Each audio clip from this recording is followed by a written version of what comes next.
Hi friends, Vip Modi here from Modi Academy.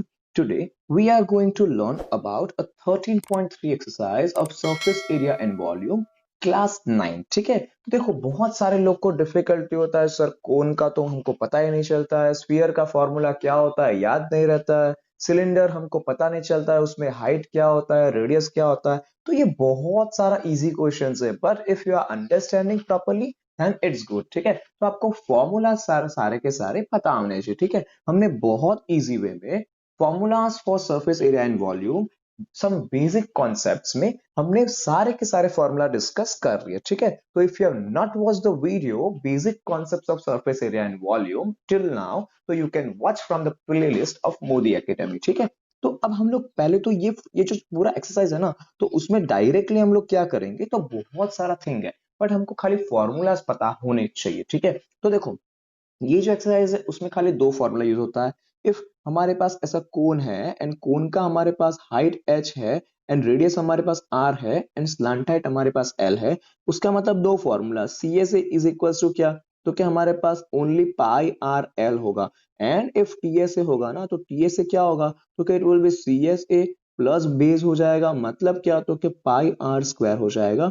उसका मतलब हम लोग इधर pi R L plus pi R square करते हैं ना, तो क्या होगा, it will be pi into R and L plus R. ठीक है, तो ये दो फॉर्मूला हो गया, एक तो सी एस ए एंड दूसरा तो टी एस है। ठीक है, तो ये आप फॉर्मूला बहुत अच्छी वे में सीखना चाहते हो कि फॉर्मूला याद नहीं रहते, तो आपको बुक पढ़ने का जरूरत नहीं है। You can only watch the video 2 to 3 times and you will be getting enough idea. ठीक है, सो अब उसके बाद हम लोग आगे जाते हैं। तो क्वेश्चन नंबर 4 देखो, क्वेश्चन नंबर 4 है ना, वो बहुत इजी क्वेश्चन है। अ कॉनिकल टेंट, अब टेंट तो सबने देखा ही होगा, वो कौन शेप में होता है, तो a conical tank with a height 10 metres and base radius हमारे पास 24 है। ठीक है, तो हम लोग ऐसा एक फिगर ड्रॉ करते हैं, उसमें टेंट हमको दिया है, हमारे पास ऐसा हाइट है, तो हाइट इज इक्वल टू हमको बोला है 10 है एंड जो बेस रेडियस है वो क्या है 24 है। ठीक है, चलो ओके। अब क्या, क्योंकि हमको अब तो स्लांट हाइट फाइंड करना है। देखो स्लांट हाइट का फॉर्मूला होता है ना, वो हमको पता है कि अकॉर्डिंग टू पाइथागोरस थ्योरम इधर क्या हो जाएगा, L square is equals to H square plus R square हो जाएगा। देखो हमारे पास हाइट हमको गिवन है, height is equals to 10 metre दिया है एंड हमारा जो रेडियस है ना आर, वो क्या दिया है हमको 24 सॉरी मीटर में दे दिया है। ठीक है, उसका मतलब कि इधर 10 का स्क्वायर आएगा प्लस क्या, तो क्या 24 का स्क्वायर आएगा, उसका मतलब कि इधर 100 प्लस इधर 576, answer will be equals to 676 and metre हो जाएगा एंड स्क्वायर। ठीक है, बट ये तो क्या है एल स्क्वायर है, उसका मतलब एल का वैल्यू होगा ना, वो क्या हो जाएगा 676 इज स्क्वायर ऑफ 26 सेंटीमीटर। ठीक है, और वी कैन से 26 मीटर जिसमें दिया, तो ये 676 इज अ स्क्वायर ऑफ 26, तो हमारा ये हो जाएगा slant height will be equal to 26 metre. चलो ये क्वेश्चन नंबर 1 तो हमारा बहुत इजी वे में सॉल्व हो गया। अब क्या, तो क्या cost of canvas required to make a tent, मतलब कि टेंट हमको बनाना है। ठीक है ओके, तो हमको क्या चाहिए, तो क्या हमको कपड़ा चाहिए होगा, तो वो क्या होगा, कर्व्ड सरफेस एरिया फाइंड करना पड़ेगा। तो देखो curved surface area of cone होता है ना, तो इधर हम लोग टेंट लिखते हैं बिकॉज हमको टेंट बोला है। तो क्या होगा, उसका फॉर्मूला पाई आर एल होगा, मतलब कि पाई का वैल्यू 22/7 इंटू रेडियस, तो क्या 24 इंटू क्या, तो क्या एल, मतलब एल का वैल्यू क्या है, तो क्या एल का वैल्यू हमारे पास 26। ठीक है, तो चलो ये तो हो गया। अब देखो ये तो क्या होगा कर्व सरफेस एरिया एंड ये सारा का सारा क्वांटिटी किसमें मिलेगा, मेरे को मीटर स्क्वायर में मिलेगा। अब हमको बोला है कि 1 मीटर स्क्वायर होगा तो हमको 70 रुपीज पे करना होगा। तो क्या कर सकता हूं मैं, तो कि मेरे पास total we can say cost will be equals to C S A into क्या, तो क्या 70, मतलब कि ये जो मेरे को मिला 22/7 इंटू क्या करूंगा 24 इंटू 26 इंटू 70 करूंगा। ठीक है, तो 7 टेंजा हो जाएगा। ठीक है, तो हम लोग जब मल्टीप्लाई करते हैं 22 इंटू 24 इंटू 26 इंटू 10, तो हमको जो आंसर मिलेगा ना वो बहुत बड़ा है। ठीक है, तो हमको आपको कैलकुलेशन बहुत रिक्वायरमेंट से इजी वे में करना है, तो 1,37,280 रुपीज का मेरे को इतना टेंट बनेगा।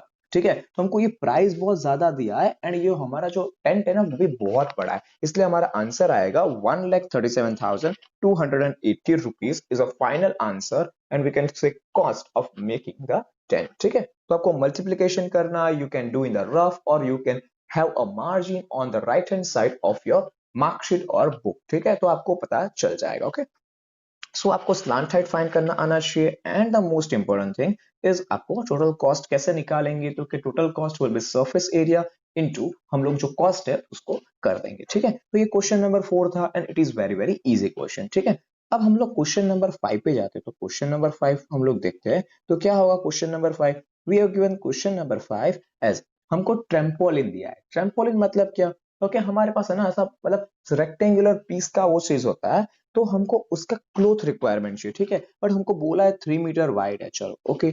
सो will be require to make a conical tent. चलो कॉनिकल टेंट बोला है, उसका मतलब कि हाइट हम लोग लिख देते हैं, इधर 8 मीटर हो गया एंड बेस रेडियस हमारा h, मतलब कि बेस रेडियस हमारा r इज इक्वल्स टू बोला है 6 मीटर।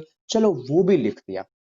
अब हमको करना क्या है, तो कि चलो एक कोन का मतलब एक फिगर भी ड्रॉ कर लेते तो बहुत इजी पड़ेगा हमको। तो हमारे पास हाइट है जो 8 है, ये जो है वो 6 है, तो हमको ये स्लांट हाइट पता नहीं है, ठीक है। हमको स्टिचिंग मार्जिन है ना वो 29 सेंटीमीटर हमको बड़ा रखना है, ठीक है। तो 29 centimetre stitching margin is we can say more हमको करना है। तो क्या करेंगे हम लोग, तो क्या लास्ट में 29 सेंटीमीटर हम लोग सिंपली ऐड कर देंगे, ठीक है।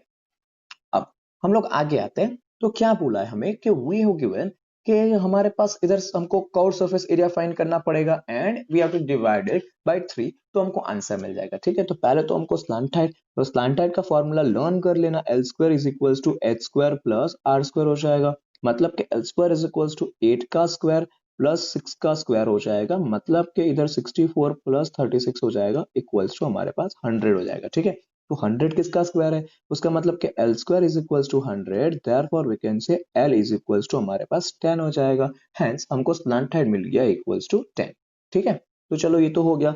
अब देखो कर्व सरफेस एरिया का formula pi into R into L, मतलब कि पाई का वैल्यू 22/7 इंटू रेडियस, तो रेडियस क्या है हमारे पास, ओके 6 मीटर्स है, इंटू क्या, तो क्या स्लैंट हाइट इक्वल्स टू 10 हो जाएगा, ठीक है। तो अब जब हम लोग ये सॉल्व करने जाते हैं तो क्या 22/7 इंटू क्या, तो क्या 6 एंड इंटू क्या, तो क्या 10 करेंगे, तो हमको आंसर है ना वो आंसर क्या मिलेगा हमको, तो क्या समथिंग अराउंड 62.8 हमको मिल जाएगा, ठीक है। तो हमको ये क्या बोला है, आई शुड रिमेम्बर कि हमको 29 बोला है, ठीक है। तो हम लोग क्या करेंगे, तो क्या ये हमारा हो गया मीटर्स में, ठीक है। बट हमको हमारा सारा क्वांटिटी तो किस में है, तो क्या मीटर में, बट ये चीज हमको सेंटीमीटर में दिया है। तो टोटल कर्व सरफेस एरिया क्या हो जाएगा, मतलब कि टोटल लेंथ हम लोग निकालते हैं ना, तो हमको क्या मिलेगा, तो ये एरिया हो गया। अब देखो ये जो एरिया है ना उसको क्या करना पड़ेगा, डिवाइड बाय 3, क्यों, बिकॉज देखो हमको इतना एक रेक्टेंगल पीस है उसका 62.8 मीटर स्क्वायर एरिया है, ठीक है।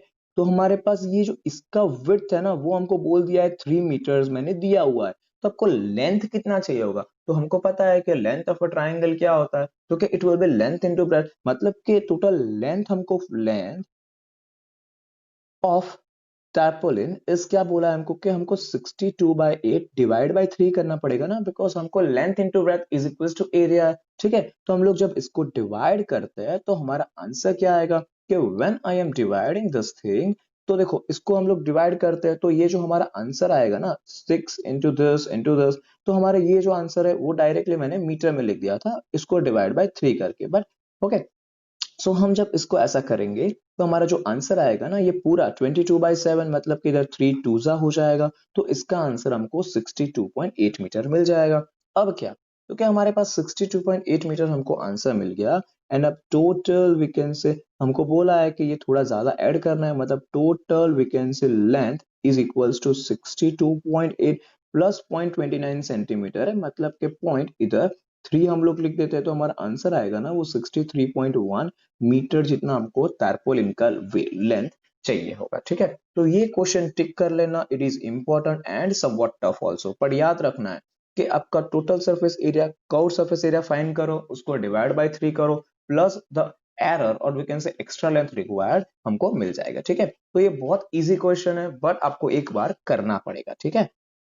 ओके, नाउ क्वेश्चन नंबर 6, हमको क्वेश्चन नंबर 6 क्या बोला है, we have given the slant height and the base diameter of a conical tent, दोनों दे दिया है हमको। चलो बहुत अच्छा है कि स्लांट हाइट भी बोल दिया है कि रेडियस भी बोल, डायमीटर भी बोल दिया है। तो देखो क्लोनिकल टेंट का स्लांट हाइट है ना वो कितना है, तो कि हमारे पास 25 है, हमारे पास बेस डायमीटर 14 है, मतलब कि रेडियस क्या होगा 7 होगा।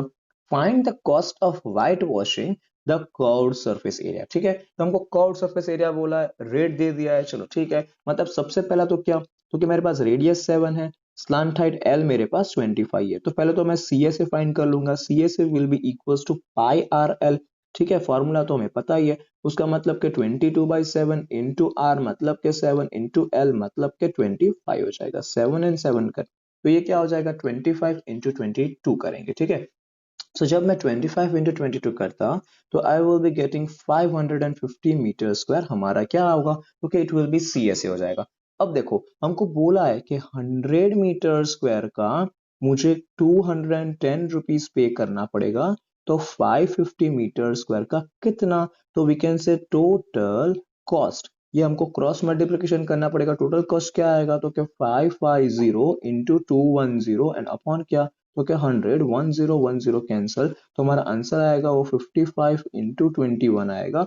So it will B 1155 rupees हमारा टोटल हो जाएगा। ठीक है, तो जब आप 55 इंटू 21 करोगे तो 1155 रुपीज हमारा टोटल कॉस्ट होगा, वो हमको पे करना पड़ेगा। ठीक है, तो ये क्या हुआ इसमें, देखो सी एस ए फाइंड करना है, C S A 100 metre square का 210 रुपीज, तो 550 मीटर स्क्वायर का कितना, तो इट विल बी 1155 रुपीज हमारा आंसर आ जाएगा। ठीक है फ्रेंड्स, तो ये बहुत इजी क्वेश्चन है, बट आपको करना पड़ेगा। ठीक है, and you have visited this channel for a first time, you can subscribe the channel Moody Academy for the further updates and notification. ठीक है, and if you have liked the video, press the like button after watching the full video. ठीक है,